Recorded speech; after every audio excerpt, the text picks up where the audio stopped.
बोला है।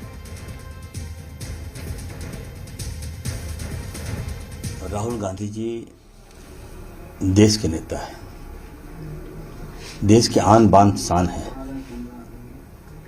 ये भाजपा के लोग बौखला गए हैं, संविधान की हत्या कर रहे हैं। बाबा भीमराव अंबेडकर जी के बताए गए रास्ते पर उनके जो संविधान है उसको ये लोग नोचने का काम कर रहा है। पीड़ा होती है जब राहुल गांधी जी, गांधी परिवार जिसने देश दिया, आज आप लोग भी हैं तो गांधी परिवार की देन है। और भाजपा के लोग जो आज पार्लियामेंट में बैठ रहा है, जो अभद्र भाषा का हेडमास्टर भाजपा बन बैठा है।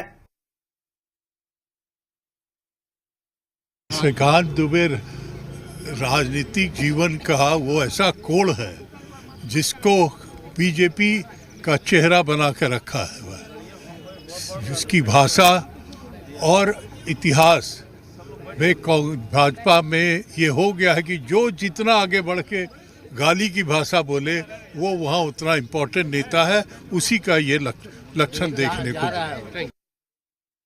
नहीं, निश्चित रूप से देखिए, निशिकांत दुबे जी की जो बातें होती है उसको कोई तवज्जो नहीं देता है, और जिस तरह की हरकत की है उन्होंने, हम उसका माकूल जवाब देने के लिए तैयार बैठे हैं और समय आने पर उनका जवाब भी दिया जाएगा। और हम जनता के बीच जाकर के बताने का काम करेंगे कि प्रधानमंत्री की हरकत जो है ये आप देखिए और आप खुद डिसाइड कीजिए कि प्रधानमंत्री जो कह रहे हैं और जो करते हैं वो ठीक है या नहीं है। देखिए, बीजेपी के नेता खुद मंच से, भरी मंच से, चाहे राजनीतिक मंच हो चाहे कहीं भी में हो, इस तरह का शब्द का इस्तेमाल कर रहे हैं। और जो पहले आज से 20 साल का जो राजनीतिक का एक परिभाषा था, एक मर्यादा था, उस मर्यादा को आज के दिन में तोड़ा जा रहा है।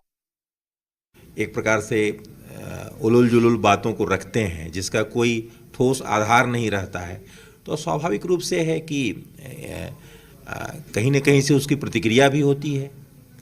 और जहाँ तक माननीय निशिकांत दुबे जी के भाषणों का आपने उदाहरण दिया है, तो उन्होंने एक किताब का कोट किया है, और किताब जो प्रकाशित है पहले से, जिसमें सारी बातें लिखी हुई हैं, उससे संबंधित चीज़ों को उन्होंने कोट करके कहा है कि ऐसी बातें छपी हुई है, इस किताब की भी चर्चा होनी चाहिए।